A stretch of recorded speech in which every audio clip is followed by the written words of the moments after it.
Vamos a abrir nuestras Biblias en el libro de Ezequiel, del profeta Ezequiel. Ezequiel capítulo 33.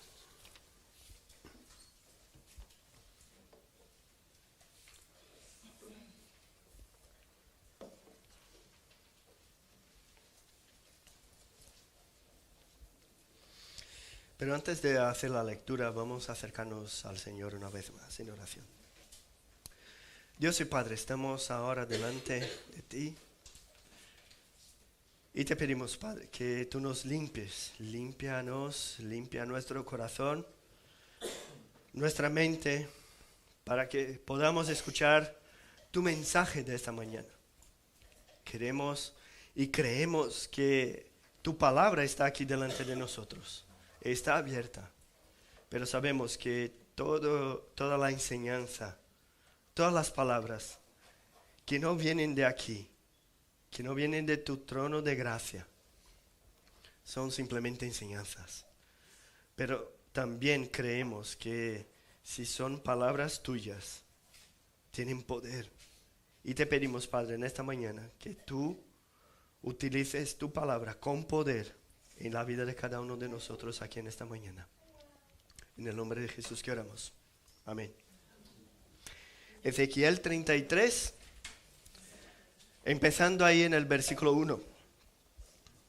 Dice así: Vino a mí palabra de Jehová diciendo: Hijo de hombre, habla a los hijos de tu pueblo y diles: Cuando trajere yo espada sobre la tierra, y el pueblo de la tierra tomare un hombre de su territorio y lo pusiere por atalaya, y él viere venir la espada sobre la tierra y tocare trompeta y avisare al pueblo, cualquiera que oyere el sonido de la trompeta y no se apercibiere, y viniendo la espada lo hiriere, su sangre será sobre su cabeza. El sonido de la trompeta oyó y no se apercibió, su sangre será sobre él. Mas el que se apercibiere, librará su vida. Pero si el atalaya viere venir la espada y no tocare la trompeta, y el pueblo no se apercibiere, y viniendo la espada hiriere de él a alguno, este fue tomado por causa de su pecado. Pero demandaré su sangre de mano del atalaya. A ti pues, hijo de hombre, te he puesto por atalaya la casa de Israel, y oirás la palabra de mi boca, y los amonestarás de mi parte.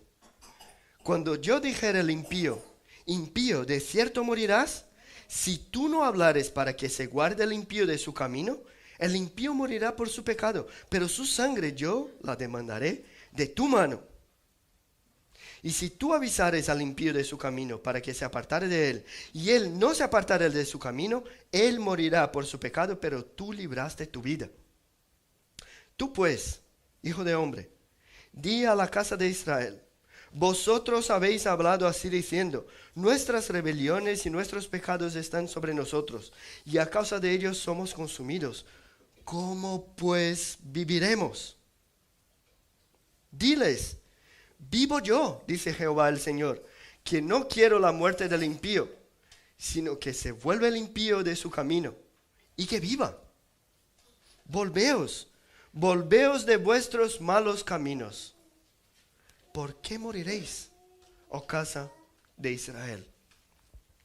Hoy nos quedaremos aquí hasta el versículo 11. Y llevamos ahí un mes de muchas invitaciones, muchas oraciones, y es un gozo siempre tener a amigos, a conocidos, a gente que está lejos del Señor, asistiendo a los cultos, gente que no ha conocido al Señor personalmente. El último domingo tuvimos aquí una celebración espectacular, un montón de alabanzas, un montón de oraciones. Juan Jane estaba con nosotros. Disfrutamos de una comida preciosa que todas las familias de la iglesia han preparado. Todo eso para celebrar, ¿no? Un año de actividades aquí en el local. Y cómo es bonito ver que la iglesia, el cuerpo de Cristo, actúa como cuerpo y utiliza sus dones para servir los unos a los otros. Y después de un mes de tantas invitaciones, algunos han venido, otros no. Algunos nos han dado el privilegio de disfrutar de una mañana juntos, otros no. ¿Y cuál es la sensación que nos queda? ¿Cómo nos quedamos ahora, después de ese un mes de orar e invitar a gente que nos gusta? Y ellos no han venido, no han escuchado el Evangelio. ¿Cuál es la responsabilidad de cada uno de nosotros delante de aquellos que tenemos cerca, que tenemos muy buena relación y no son cristianos, no son creyentes? Y más, como hijos de Dios, ¿cuál es nuestro papel en el proceso de la conversión de los demás? Y esa es la primera vez que vamos a estudiar juntos el libro del profeta Ezequiel. Así que vamos a comprenderlo un poco más de una manera general antes de entrar en el contenido específico de ese capítulo. Ezequiel fue un profeta que escribió para el pueblo de Dios que estaba pasando por el proceso de salida de allí, de su tierra, y estaban pasando al exilio. Él escribe, vamos a ver en los primeros capítulos, que él escribe hablando a la gente de allí que está en un pueblo, en una ciudad que está ahí cerca de Babilonia. Ellos han sido llevados, incluso Ezequiel también fue uno de los que sufrió el exilio babilónico. Y vemos en los primeros capítulos su historia pasando allí de una tierra conocida a una tierra totalmente desconocida, pasando por un dominio, incluso un cambio de dominio. Si conocemos la historia, estaban allí Asiria y Babilonia, luchando por la supremacía mundial, todo el poder. Y aquí ellos pasan por el cautiverio. Si leemos los primeros capítulos hasta el capítulo 24, por ejemplo, solo hay palabras de juicio para el pueblo de Dios. Ellos habían desobedecido y por eso tenían que ser castigados. Después, entre el capítulo 25 hasta el 32, las profecías hablan del castigo en contra de las naciones extranjeras. Porque, ojo, Dios iba a utilizar las naciones extranjeras para castigar a su pueblo, pero llegaría un día en que esas naciones extranjeras también iban a recibir su castigo. Los capítulos 34, el siguiente al nuestro, hasta el 48, el profeta habla de las buenas noticias. Entonces, hay esperanza al final. Y el capítulo que estamos aquí, el 33, es justo la transición entre juicio y la buena noticia. Y el centro de ese capítulo, el capítulo 33, está ahí en los versículos 21 y 22. Si tienes ahí tu Biblia, puedes mirar. Cuando el profeta habla de la caída de Jerusalén. Así que lo que vamos a ver hoy tiene como punto central esa noticia, que para un judío de aquel entonces era algo totalmente impensable. Ahora, si en nuestros días, si hoy alguien te dice algo que para ti es una locura, que es algo imposible, pero sabes allí que está en la palabra de Dios, ¿cómo actuarías? ¿Cómo actuarías con esa noticia? Difícil de creer, pero que está aquí. Ahora, ¿y si lo que tiene que hablar, si aquel que tiene que hablar la palabra de Dios eres tú? si eres tú que tienes que dar esa noticia, que a nuestros ojos es imposible, pero está aquí en la palabra de Dios. Te sientes responsable por lo que sabes del Evangelio delante de los demás. Y para aclarar un poco esas preguntas, vamos a ver algunos detalles del texto. Y el primer detalle importante de esta mañana es que Dios habla. Dios habla. Los niños, los pequeñitos, Anita, Ana Clara que está por ahí escondida, Javier, el pequeñito también, tienen ahí una hoja con un dibujo de una atalaya. Porque nuestro texto habla de una atalaya. ¿Qué es una atalaya? Qué palabra más rara. Una atalaya es un vigilante. Por eso si veis allí, hay como un soldado que está encima de una torre, tiene los ojos así un poco mareados, porque está luchando en contra del sueño y del cansancio allí, pero ahí pone un soldado romano. Aquí estamos hablando de otra cosa. Un atalaya es uno que ve lo que está pasando, tiene que volverse hacia la población, a la gente que está dentro de los muros y gritar, dar voces, avisar del peligro.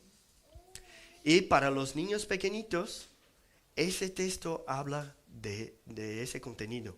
Está diciendo que el profeta Ezequiel es un atalaya. O sea, Dios le avisa que el peligro se acerca, que el castigo viene, porque hay desobediencia. Y Ezequiel, el atalaya, el vigilante, escucha Dios hablando, se vuelve al pueblo y habla con todas sus fuerzas. Ese es el mensaje, un resumen para los niños del mensaje que hay en estos versículos que hemos leído hoy. Nuestro Dios es un Dios que habla. Y la primera vez que aparece la frase, y dijo Dios, está allí en Génesis. Génesis capítulo 1, versículo 3 dice, y dijo Dios. Es impresionante ver cómo toda la creación fue creada por la palabra de Dios. Él creó todas las cosas y al crear al hombre, habló con él dándole las instrucciones de lo que podía o no podía hacer. Habló con él. Después del pecado de Adán y Eva, ellos escucharon la voz del Señor y se escondieron. Pero Dios, si leéis ahí en Génesis 3, Dios llamó al hombre y le dijo, ¿dónde estás tú? Y ese es solamente uno de los muchos ejemplos que encontramos a lo largo de las Escrituras donde Dios habló al hombre. Si caminamos un poco a lo largo de la historia de la revelación, vemos el llamamiento de Abraham. Dios habló con Abraham. Y de Abraham, de una familia, Dios haría con que esa familia iba a traer bendiciones a todos los pueblos de la tierra.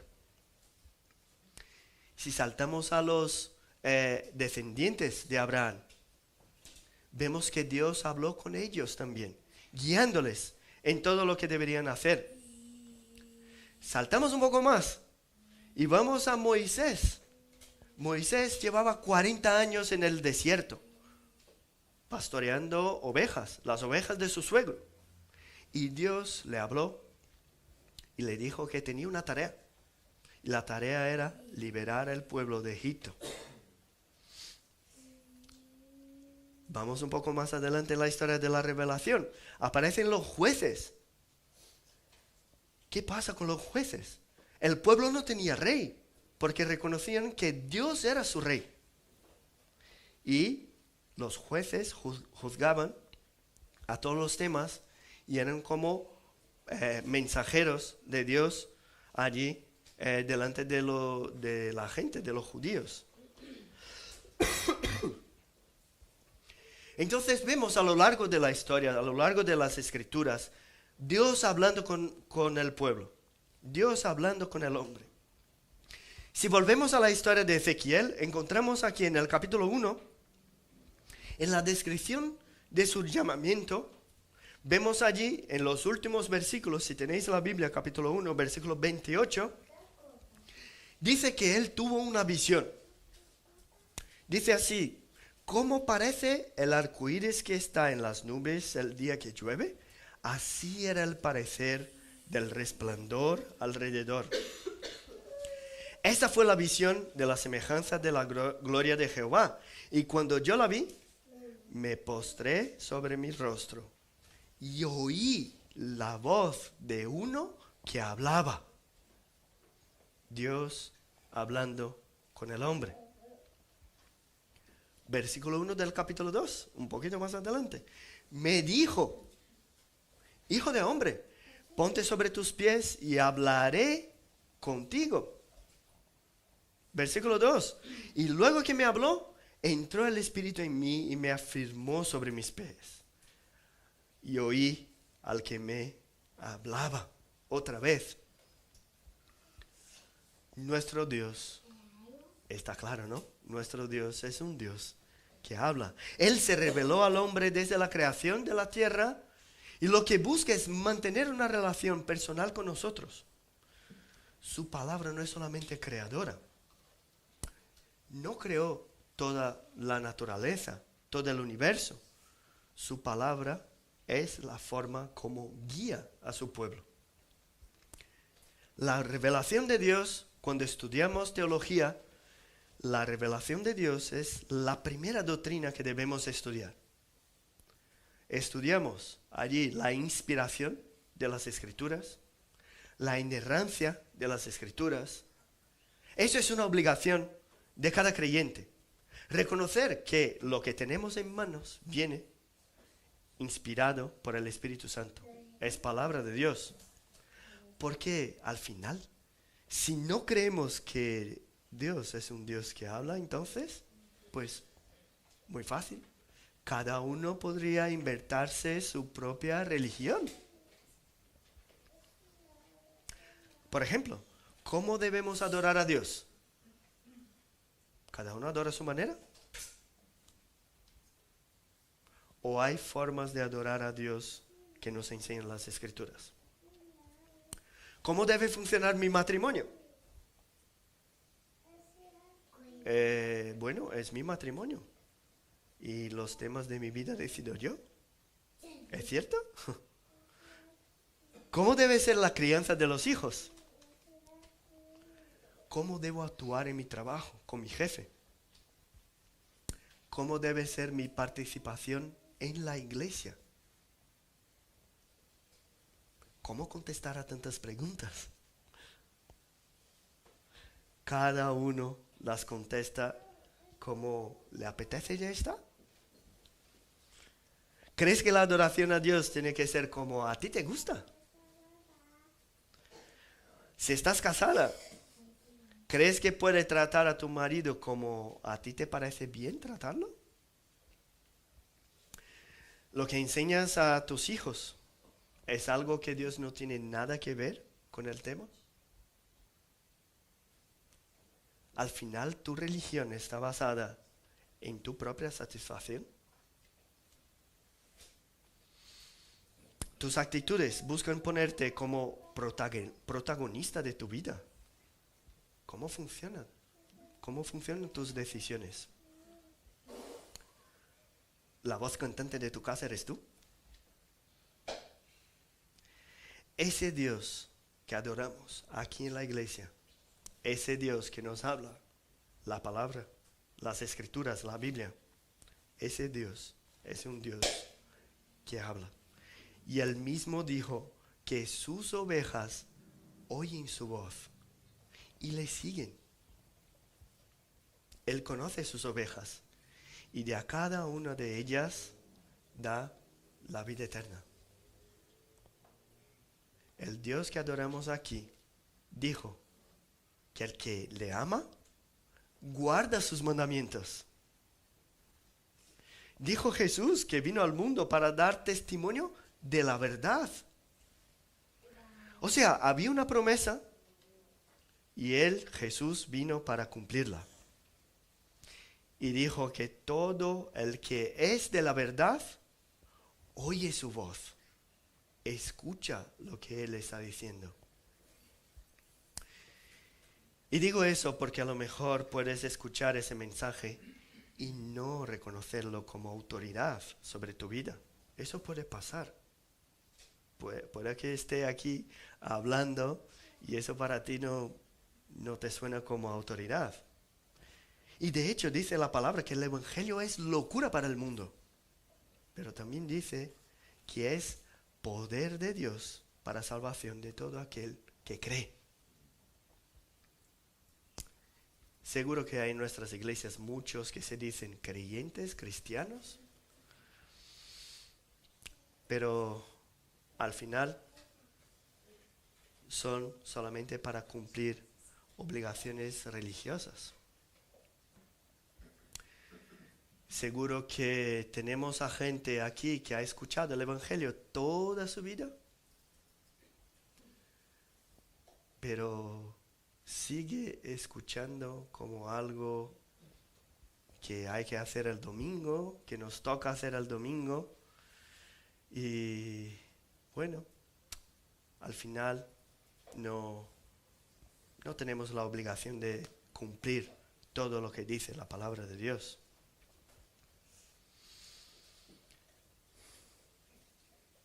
Al final, hay gente que cree que Dios es tan incomprensible, tan grande, tan infinito, y lo es, que no puede existir nada que lo conozca, nadie que no lo conozca. Los agnósticos piensan así: vale, Dios está, pero no sabemos exactamente cómo es. Hay muchos cristianos dentro de iglesias que piensan de esa manera. Hay cristianos que son agnósticos. No creen que Dios se hizo conocer, que manifestó sus atributos, manifestó su voluntad. Incluso, en líneas generales, manifestó su plan de salvación para la humanidad. No creen lo que dice la carta a los Hebreos que hemos leído hoy, que Dios, habiendo hablado de muchas veces y de muchas maneras a nuestros padres por los profetas, en estos postreros días nos ha hablado por el Hijo. No creen en eso. Y todas las veces que pasamos de lo que dice la palabra de Dios y seguimos nuestra propia opinión, lo que hacemos es actuar como agnósticos funcionales. Este libro dice eso, pero Dios me ha hecho sentir lo otro. O que yo tengo mis dudas en ese tema, así que me guío por lo que pienso yo. Dios no se ha revelado de manera suficiente para que yo sepa cómo debo actuar en mi matrimonio. Así que, bueno, hago lo que me da la gana. Dice la palabra que si llamo necio a mi hermano, es lo mismo que matarle, porque el pecado está en el corazón. Pero la verdad es que insulto a la gente, insulto a mi marido, insulto a mi mujer, y no me siento mal, no tengo arrepentimiento. No creo que estoy haciendo algo que no debería hacerlo. Para nosotros hombres, la Biblia dice que el hombre tiene que amar a su mujer como Cristo ama a la iglesia. Y se entregó por ella. Pero bueno, si mi mujer no hace lo que quiero, pues la trato con desprecio para que aprenda a satisfacerme. ¿Qué es eso al final? Pensamos que estamos bien espiritualmente, que tenemos muy buena relación con Dios, pero hay creyentes que son desiglesiados.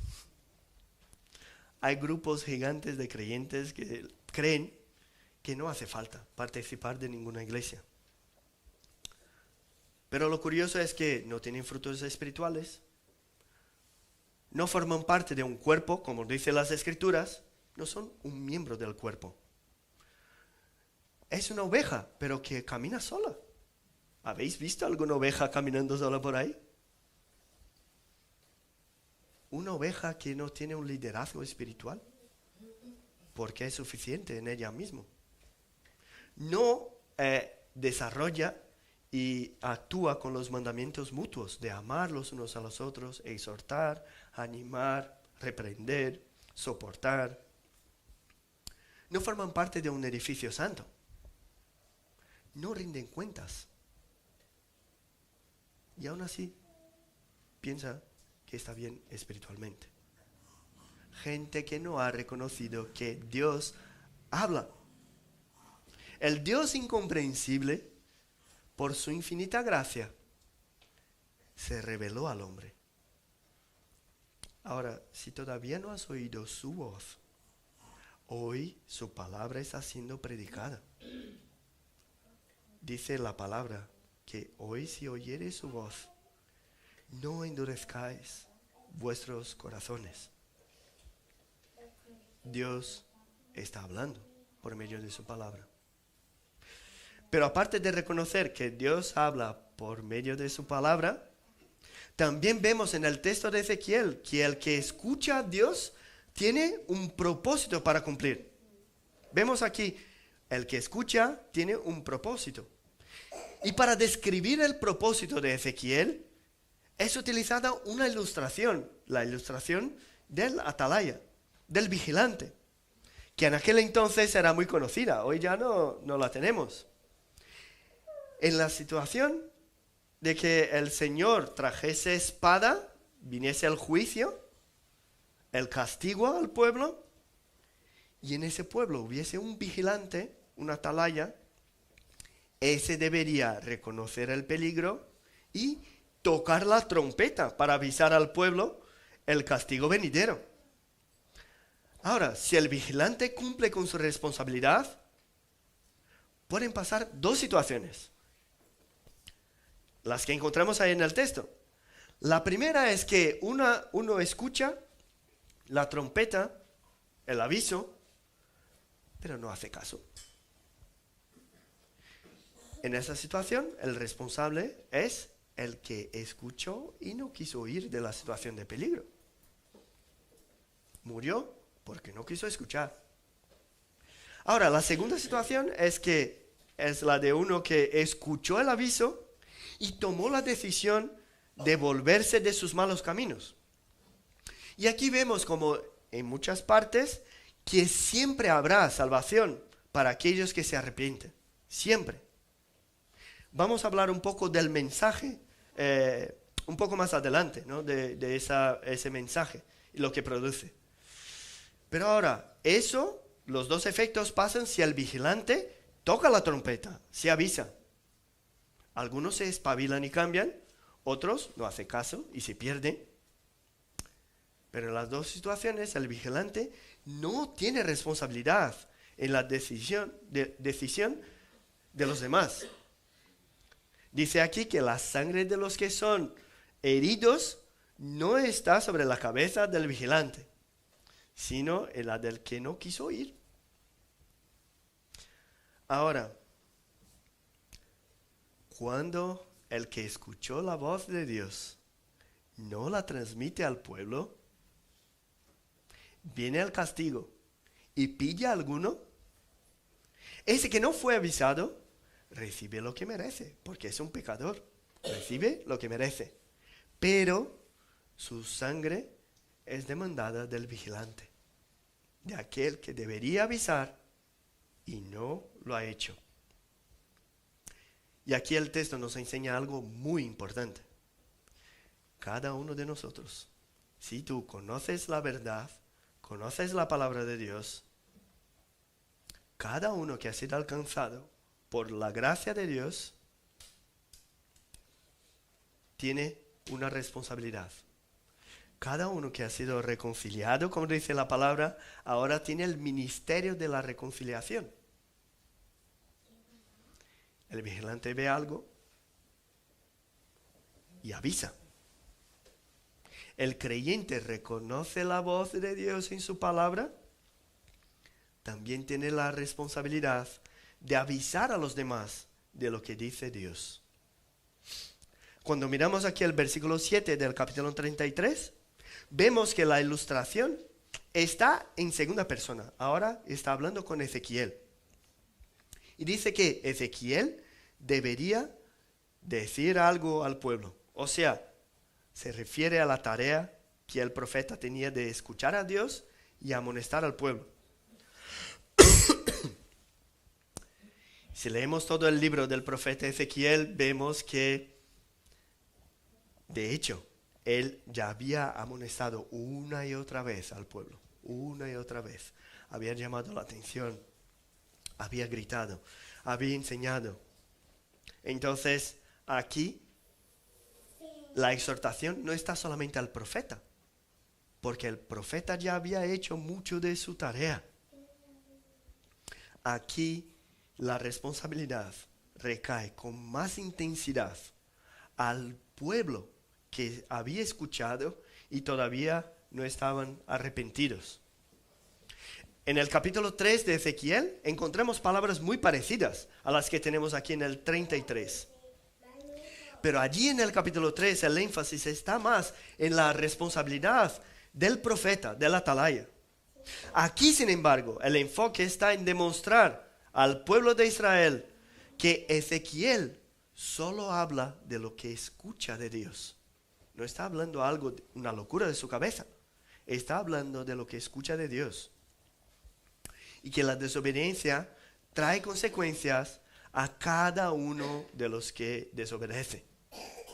Ese es el enfoque aquí. Vemos esa trayectoria del tema cuando miramos los versículos 10 y 11. Que hablan exclusivamente de la desobediencia del pueblo y su castigo. Darse cuenta que el vigilante solo hablaba de lo que ve. Y que el castigo es algo presente en sus vidas, les hacen pensar incluso, como pone ahí en el versículo, ¿cómo pues viviremos? Ahora empiezan a darse cuenta, ¿cómo pues viviremos? Si los anuncios son esos, si vienen de parte de Dios y el profeta ya ha hablado con nosotros, ¿cómo pues viviremos? Si eres creyente y llevas tiempo predicando el Evangelio, exhortando, animando por la palabra de Dios, y la gente no quiere escuchar, sepas que has cumplido tu responsabilidad delante de esas personas. Vosotros mismos, ya habéis oído, ¿no? Desde este púlpito, muchas exhortaciones, hablando de la búsqueda de la santidad, hablando de los peligros del orgullo, hablando del pecado de la ira, tantas cosas, del plan de salvación para todo el que cree, que ahora mismo la responsabilidad de hacer conocida la voluntad de Dios para vosotros ya no está en mis manos. Ya conocéis. Si llevas tiempo escuchando la palabra de Dios y aún así prefieres seguir tus propias decisiones, a lo mejor es el momento de pensar como ellos. De pensar, ¿cómo voy a vivir? Llevo tanto tiempo escuchando esas exhortaciones. ¿Cómo voy a vivir? ¿Cómo pienso tener la vida eterna? Si el justo no podrá vivir por su justicia en el día que pecare. Y aunque te hayas decidido por Cristo, sepas que hoy puedes escuchar su palabra y otra vez sentirte transformado por ella. Hay palabras de ánimo aquí en este texto. Dice que la impiedad del impío no será estorbo el día que se volviere de su impiedad. Qué maravilloso es reconocer eso. Pero de una manera u otra, sepas que eres responsable por lo que escuchas. No puedes salir de aquí sin sentir de dos una. O el pesar de no saber dónde pasarás la vida eterna.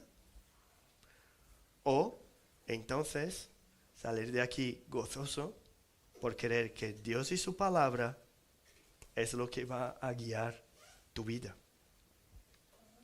No hay otra alternativa. No se puede aceptar a Cristo como Salvador si Él no pasa a ser el Señor de tus decisiones. Él solo es tu Salvador si es también tu Señor. Y si ahora mismo lo sientes por la palabra de Dios y lo que sientes hoy y ahora al hablar eso es indiferencia, sepas que de todas formas solo hay dos caminos. El que trae la vida y el que lleva la muerte. La indiferencia a la palabra de Dios es decidir por la muerte.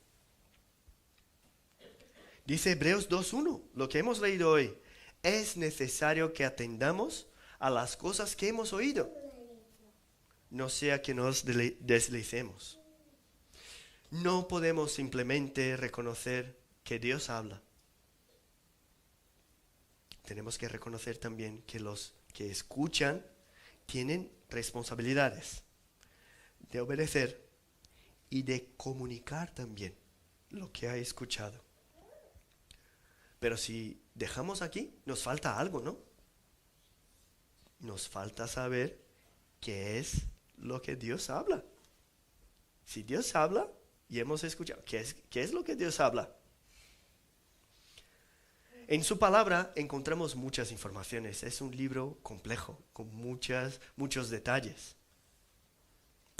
Pero dijo el apóstol Pablo el siguiente: sabemos que todo lo que la ley dice, lo dice a los que están bajo la ley.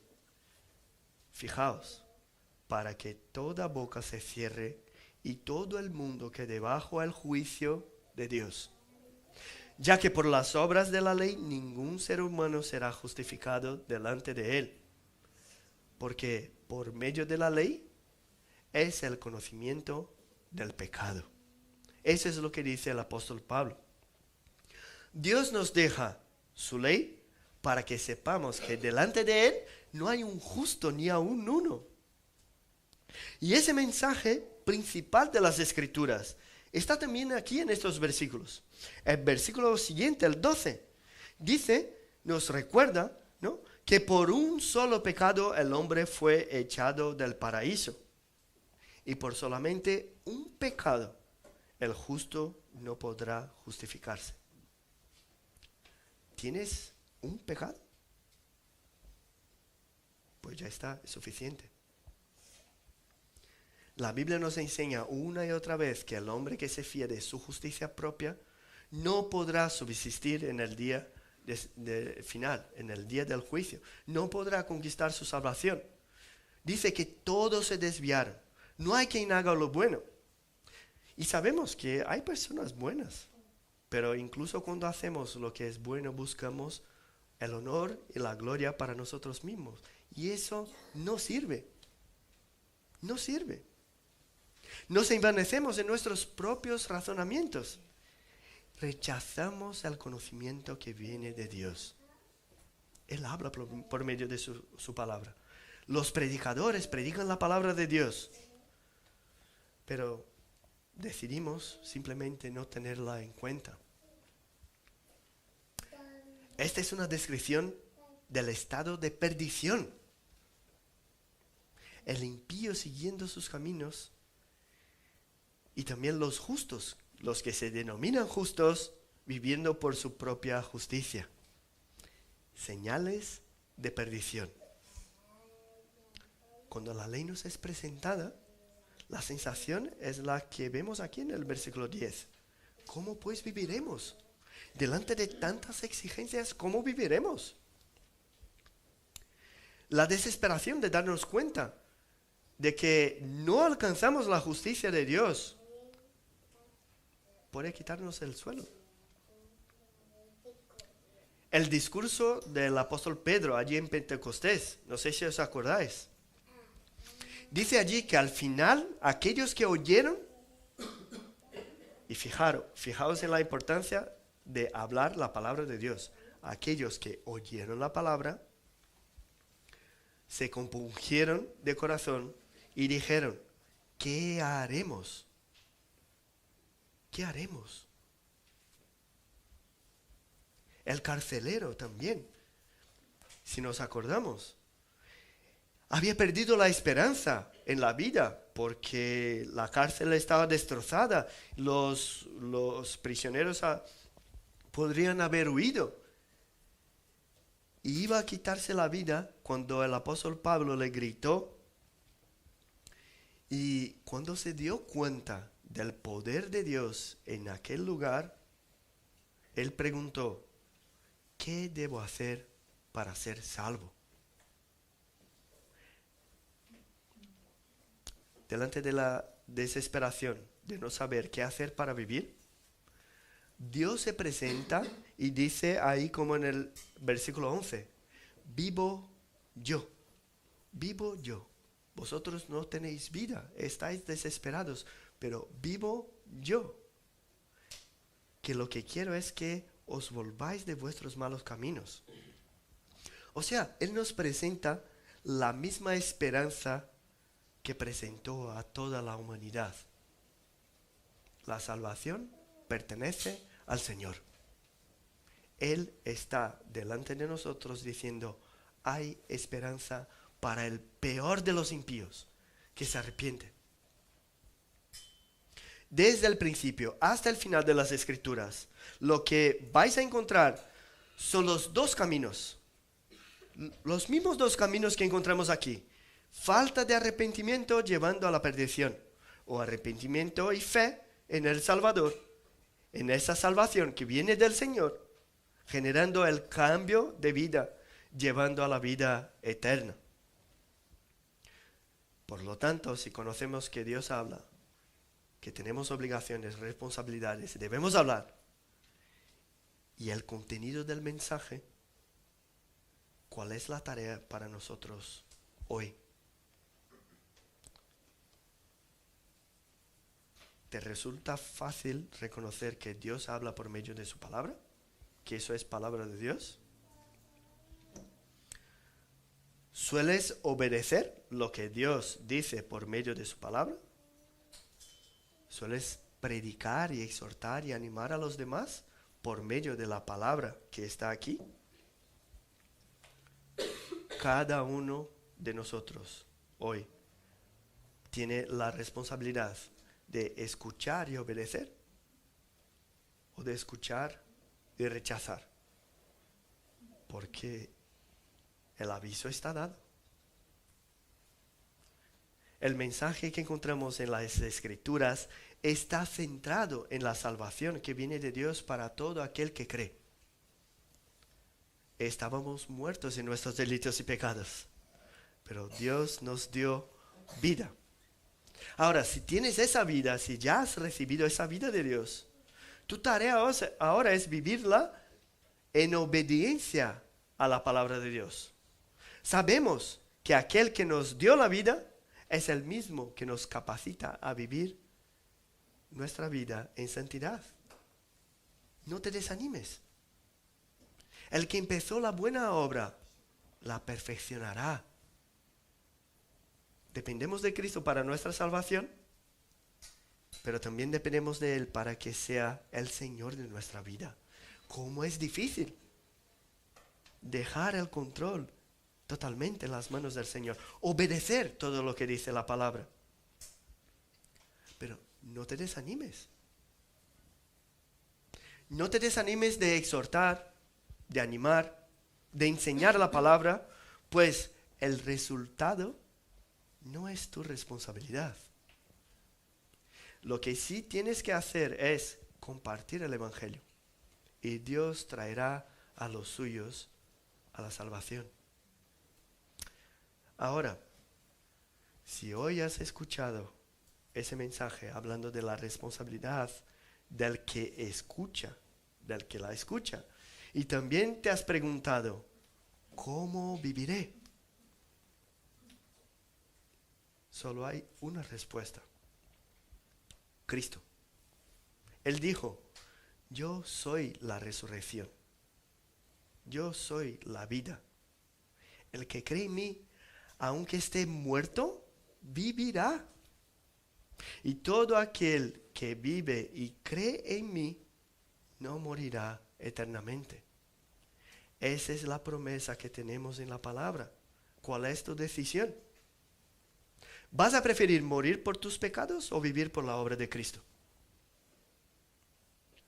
Hoy tu sangre ya no está sobre mí. La responsabilidad está en cada uno de vosotros que habéis escuchado este mensaje.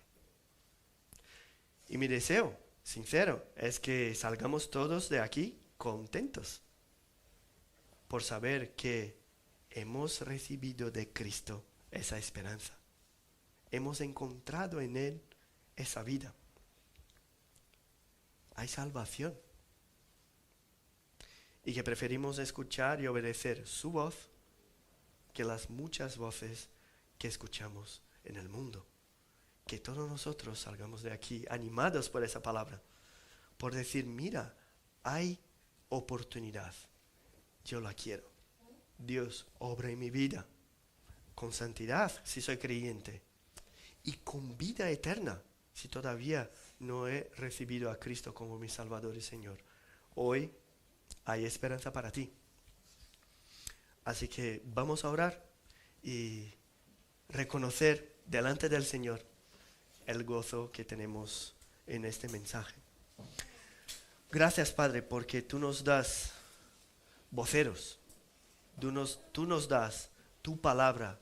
Tú nos das vigilantes, aquellos que han visto tu plan, han reconocido tu palabra y se acercan a nosotros para exhortarnos, para animarnos, para avisarnos del peligro. Ayúdanos, Padre, en esta mañana para que entreguemos nuestro corazón, nuestras decisiones delante de ti y que todas ellas estén basadas en tu voluntad, en tu palabra, en tu verdad.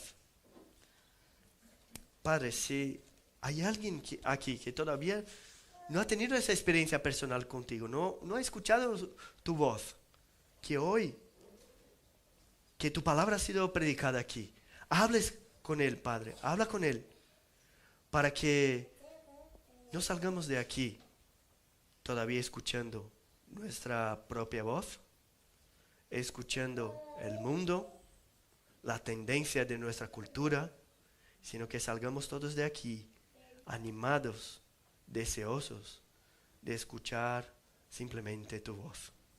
Bendícenos, Padre, en este día. Danos el gozo de tu salvación. Que salgamos de aquí todos regocijándonos por saber que tú nos has visitado con tu palabra. Tú nos has traído esperanza. En el nombre de Jesús que oramos. Amén.